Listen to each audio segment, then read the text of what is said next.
Hello, how's everybody doing? I should check my teeth. I was eating pizza. Maybe there's something in there. I debated on whether I should even show up here in this format, if this was something that anybody even wants from me anymore. But like, listen, I'm shocked at myself. I feel like I've gone wild, and I will explain. But while I do that, let me open something that has come to me in PR, and that is this box. So yeah, so if you didn't catch it, because I might have deleted the video entirely, I have another channel. I know, this is crazy. What am I doing trying to keep 3 channels going? I don't know, but I hope I can keep my sanity, okay? Through having these 3 different channels. But I had a really distinct reason for doing it. So let me just pull this out here and plop this here and make sure that you guys are in view of it. Let's lower this. Okay.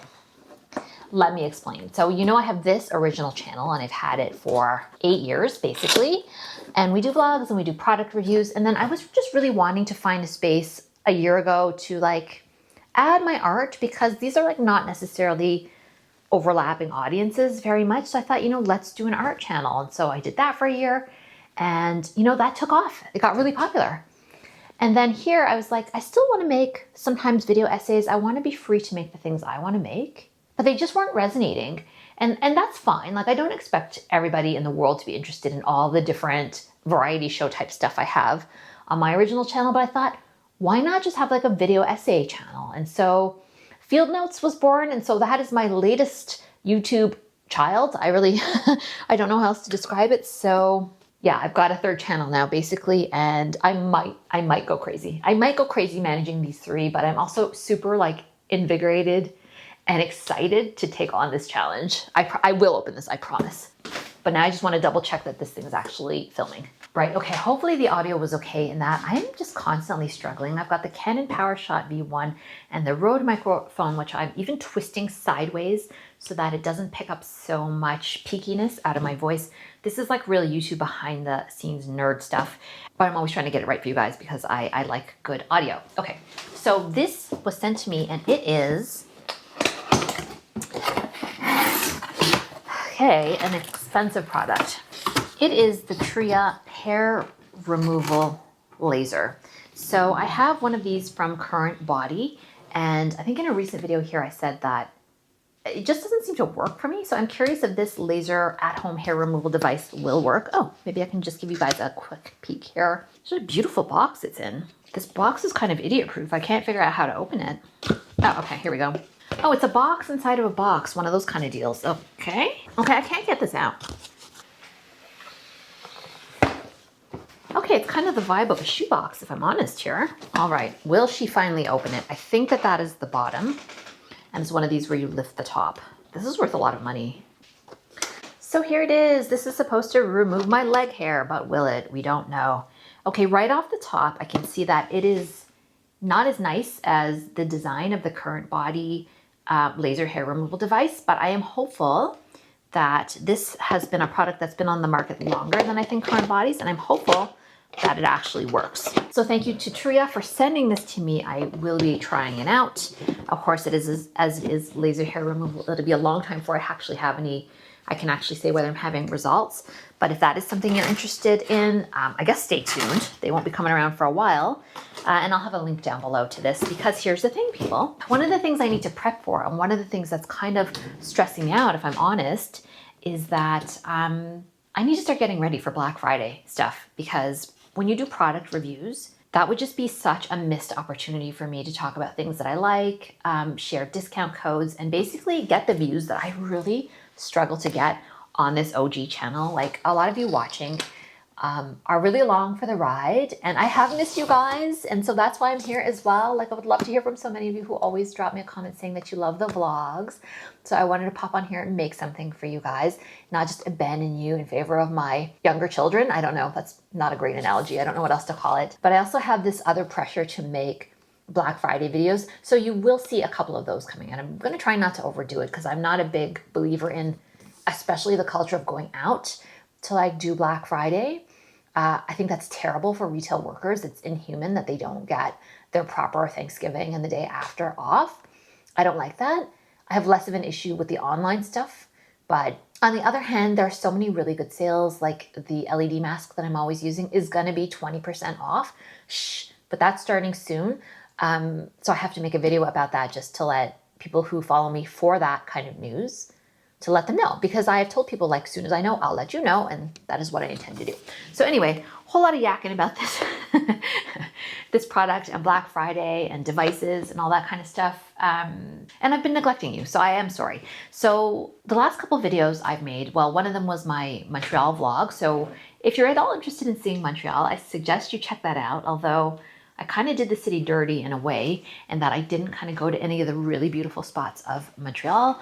I kind of just went to my old neighborhood, which is really decrepit, people. Like, after I filmed that vlog, I kind of sat with it as I was like editing the video, and I thought, gosh, when I'm editing this, it looks even worse than seeing it when I was there in real life just like a couple hours ago. So I kind of got my feelings about it a little bit. I feel bad that that neighborhood is really just so decayed. It was so nice back in the day, and now it's just like, I would never live there.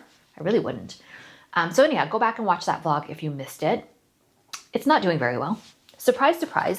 I feel like everything I post on this OG channel, I've got like you loyalists, and like that's about it. Like that's my branching out to a new channel, which has really paid off. So in even accepting things, I'm trying to be a little bit more intentional about what PR I'm accepting from people, because this is a season where everybody wants to send you stuff. And if I have no like realistic reason to use it, I am not accepting it. But I did accept a really nice cleansing balm that I will just show you. It is this Koba one, and I'll add a link below to it, and it is really good. It takes off the makeup really readily, and it's unscented.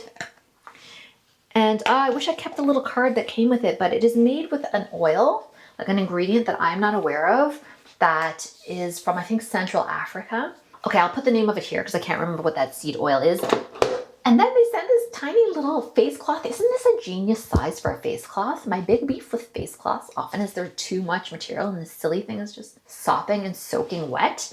This is the ideal little size, like baby size face cloths. And so in fact, if you need a face cloth and you have the issue where I do, where the ones that are sold in the stores are huge, or the kind that you get in the hotel are so big and so sopping wet after, baby face cloths, that's what you need to get. Get yourself a baby face cloth, and usually that's the right size, the right amount of material just for the face. And face cloths really do help exfoliate, like they are good, and obviously a more sustainable option than wipes for removing makeup. But I wouldn't get white. If you're removing makeup, you want to get a dark color for sure, so that you know your foundation doesn't stain it forever, because that's the thing about white. You can put it on hot water, you can bleach it, but sometimes that foundation just makes it dingy and you will never get it back out. So I know that theoretically I should be exhausted from trying to juggle 3 channels, but I am feeling oddly invigorated by it. So just to get a little bit deeper into it, Field Notes is like a video essay channel where it's not vlogs or product reviews or anything like that. It's just like stuff that people might like to listen to. I have a video up there about the 90s right now, and it's doing really well, better than it would be if it were on this channel. So that has been interesting.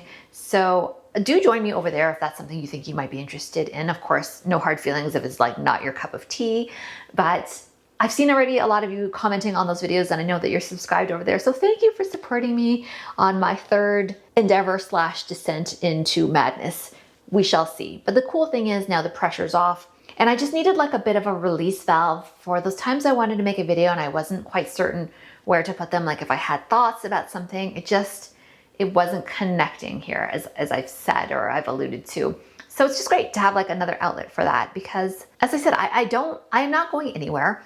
And if nothing else, this whole AI video stuff has just emboldened me to make my voice even more heard and make human voices and stories more heard, and to elevate them, hopefully, and to show that I won't be discouraged by AI video. Not yet, anyway. I mean, that could be coming around the corner, but I've really been enjoying that. So that's what's been new with me. And while you haven't seen me here in the vlogs in a minute, I've been keeping myself very busy. In fact, maybe just a little too busy. But that's okay, because I'm just getting that channel established. So it's taking time for me to settle into a nice routine. But the cool thing is, I feel like it's manageable right now, so we shall see. It's a lovely day outside. I have not been outside yet. We've been having now colder weather. So the cold weather kind of just as I expected at end of October, just quickly kind of like nature flips a switch, warm weather, much cooler weather. It's like full jacket now. It is like gloves sometimes. And I should have remembered this because this time last year I made a vlog and I had wool gloves on. So it's been a full year of vlogging. So that is a real accomplishment. I wasn't sure if I would be able to do it. But I think that this, where I just hop on to make them a little bit more occasionally, is probably a good and sustainable pace for me. And then I will be taking a break from this format just until we're over, I think, the Black Friday video season. So I just got to get those under my belt. And I know that many of you are probably thinking like, oh, Helen, why with the Black Friday? But here's the thing. I'm going to be honest. I make these videos because affiliate marketing helps to fund them, if that makes sense. So because I have money coming in from LED masks, which people love to hear me talk about, frankly, that does way better than any of these vlogs do on this channel. I have coupon codes, I have links. People choose to buy them, even though I'm never like over the top ecstatic. I'm very measured in what I say about them, but that's financial support, helps me to make the videos like this that I really do enjoy making. So it kind of is a blessing in disguise. And I don't apologize for having affiliate marketing. Like if I'm talking about something and giving my honest review and someone still wants to buy it, why shouldn't I benefit from that? I've taken my time out of my life to make a video that ultimately benefits the company. I feel like I should get some sort of benefit too. But of course I have a lot of lines that I draw. Like if I really don't like something, and I've done that before, I pretty much don't put a link up. But more likely, if I really, really don't like something, I don't even talk about it at all. I try not to discuss it at all here. That wasn't always the case. Like when I did shampoo reviews, I gave some things some straight up thumbs down, and I don't think I put any affiliate links on those videos. But anyway, we're not here to discuss like influencer marketing. I'm just sort of telling you a little bit of behind the scenes and like, you know, the economic engine that kind of fuels the rest of the stuff that I like to do here. All right, let's sit down for a chat on something that I wasn't sure if I was going to place on field notes, but kind of gives you an idea of the kind of thing that I would like to talk about, but I wasn't sure that it was going to be quite a fit there yet. But I thought you guys might get a kick out of it, and that is a bit of thoughts about the Devil Wears Prada and like hustle culture of the early 2000s. And I'd be curious to see what you think about it. So I'm going to show you that video essay now. Don't know that it'll ever make it to the other channel, but for those of you who are like, who so graciously listen to me just yakking on about things and have done for years, you know, this video is for you. Okay, I'm gonna roll that now, and then, you know, we'll see you back here. I might not be wearing this in the next scene because it might be tomorrow, the next time I pick up the camera. Okay, here goes. This is very strange to admit, but I found hustle culture in the early 2000s oddly enjoyable. And I say this in the context of the new movie Devil Wears Prada 2 coming out, which is either coming out or has come out already by the time that you see this video. But I think Devil Wears Prada, the original, from decades ago now, can't believe how time flies, it was meant to be some sort of indictment really of hustle culture, or was it? Because for me, it read as this like glamorous ode to working a lot and getting ahead. So a little context of myself, of why I see hustle culture through a completely different lens is probably what I was doing and the luck of the workplaces that I found myself in. So in the early part of the 2000s, I was a tech worker in Montreal, and this was one of these .com places that really decided that they were going to treat their employees to all the really nice things that you could treat employees to. To wit, we had on-site daycare. So I didn't have a child at the time, but if you did have one, there was daycare on site, which is amazing. Really helps you return to the workforce. We had a cafeteria with like subsidized food, and the food was pretty good. I mean, you could get a breakfast for like $2, eggs, bacon, toast. We had a hockey rink. This is Quebec after all, a swimming pool in the summertime, a volleyball court, a full gym, like a really, really good gym, and other little bits and pieces. I can't even remember. We had a lot of really cool stuff. So I left Montreal to move back to Toronto, and I entered into the world of magazine journalism, which was on a high back then. So I certainly did not have the luxuries of my Montreal tech job, but you know, you got a lot of perks at this job. Free books, free shampoo, free makeup, entire sets of like Essie's new nail polish collection. I remember getting a set like this big of like maybe 20 colors that they were launching. You name it. Basically all the stuff that you see influencers getting now, we were getting it back then working in lifestyle magazines for women. But it's not just that. I really enjoyed being in the office. I enjoyed dressing up. I would wear heels this high every single day to the office, traipsing around the subway system, running around the streets to catch taxis. When I went on holiday to Paris and London, there were no trainers to be seen. Like, I was in those heels the whole time. A lot of what you see in The Devil Wears Prada was true for those of us in the magazine industry, in that we felt that we wanted to look a certain way. And I really did enjoy that. I did not mind that part of hustle culture at all, being like in work clothes, being like in work mode, working a lot. But there were a lot of differences then too compared to now. One of the things, of course, is that this was before 2008. And so when you were working a lot and when you were working hard at a job, at least in publishing, there very much was the idea that you would do that with an eye to moving on up. There was a lot of upward mobility at work, or at least that's how we perceived it. And coming with that, there was financial security that we felt like we were reaching for. And I don't know that a lot of people working and entrenched in hustle culture, where this is demanded of them from their jobs, are feeling the same way. Like, I felt that if I worked really hard, if I took on freelance work, I could definitely afford a house. And that's exactly what happened. I could afford a house, and I did afford a house in my 20s. That's so difficult. I'm here in Toronto today, and the market is fluctuating a bit, but for the longest time that was out of reach for somebody in their 20s. I would say it still is, because salaries have not come up to where housing prices are. Not only did I have that first house, I sold it and I upgraded to a second house, and all of this before I'm like 30. I'm not saying this to flex. I'm just saying, like, that felt like the climate that felt right at the time. And then, of course, 2008 hit, and there were a whole lot of knock-on effects. We were very sheltered from, I think, a lot of the worst of them here in Canada. But what also started to come online was the smartphone, and that sort of really ate into the magazine journalism industry. And so from then on, it was a bit of a spiral downwards. We definitely were not seeing the good times that we had seen before. But when I was in it, when I was needing to be at work every single day, needing to have good hair, good makeup, tall shoes, I didn't mind. I was young then too, so I suppose that helps. But I think the lens that gets missed is that there wasn't a lot else to do. Like, we didn't have this third life of online living that we have today. It just did not really exist. I mean, Facebook was only starting to sort of percolate through the ranks a little bit, but just generally you were either at work, you were socializing with your friends, or you were having cozy time, on the couch on a Sunday. Maybe part of a Saturday, because typically you are out and about in the real world in your 20s. And now I think it's kind of the reverse. Like, people want to be in that cozy online mode because that's what we got used to. And being at home over the pandemic certainly didn't help. And so that is, I think, people's imagined default. And of course, everything feels kind of like awful hustle culture compared to that. And a lot of people say, well, I'm an extreme introvert and I need to be inside. I really like it. I think a lot of us would be. A lot of us would be just inclined not to go out so much once we get in that comfort zone. But I think that we were more comfortable back then, pushing ourselves to be out more, pushing ourselves into discomfort zones. And the discomfort zones in life often are where the discovery, the fun, the job opportunities, the friendships, romantic entanglements, whatever you want to call them, that's where it comes from. It comes from not sitting at home in your gray sweatsuit. Am I saying we should go back to then? No, I'm not. I'm just saying that it didn't start out, like, hustle culture didn't start out necessarily as this terrible toxic thing.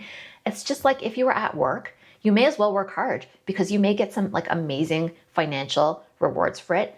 You'll get friendships that last a long time. I certainly have a huge amount of friends that come from then. We are so tightly bonded because it was like being in the army together at some levels. We had a common enemy, which was our company, of course. Like, there's just like a lot to be said for those early 2000s. The Audis were like amazing if you wanted to work hard, and it wasn't a bad thing. Like, when you have the bandwidth and you don't have kids yet and you're not married, working a lot can feel really good. It can feel really good depending on whether you like what you do or not, or whether it feeds whatever energy it is that's inside of you. And of course, other people have had all kinds of different experiences. I 100% am not trying to say my experience is everyone's experience.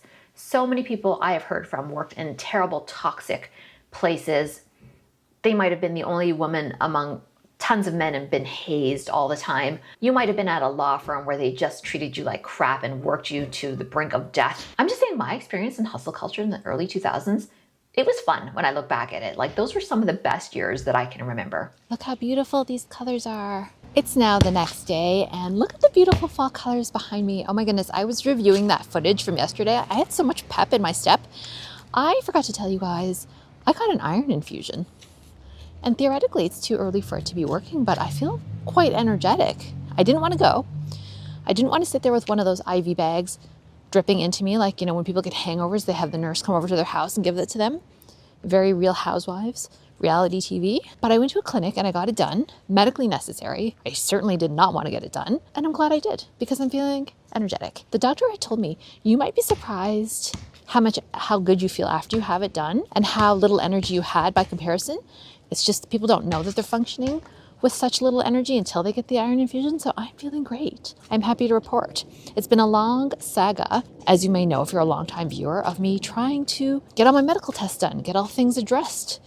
And now they're all behind me. So that was the last thing. So I'm good now, hopefully until next year. So this is it, peak fall foliage. Those are gonna fall soon, but in the meantime, they are glorious. Look at the beautiful colors. Love this time of year. Look at this. I mean, that's the cool thing about the iPhone. It really makes these particular colors really pop. The red is my absolute favorite. I think orange comes next, but red's totally beautiful. Back from my little walk in my backyard right now. It is so lively out here. There's the sound of like someone doing yard work. People are chatting somewhere. I swear it's louder right now than it is in like peak summer, which is kind of funny. Our furniture is still out here. So you're propped up on our table, but we really have to, among other things, put this outdoor stuff away now. It's getting too chilly. I wish I had gloves on, but I don't. So I'm filming this on the cusp of Halloween. I'm really hoping to get it out to you guys beforehand. Hopefully that works out for me and I have time. Now with all these new endeavors, I've decided to perhaps somewhat foolishly take on. Yeah, we got to pack up out here maybe on the weekend. For the impending winter months. Daylight saving time ends. How did that happen already? I actually have a big beef with daylight savings time. I want them to get rid of it. I don't like it. I find it really disruptive and apparently it causes a lot of accidents for people who are like sleep deprived. So like what are we saving the daylight for? Because I don't need it to be so light so late for me, but that's also dependent on where I live. Oh my goodness, okay.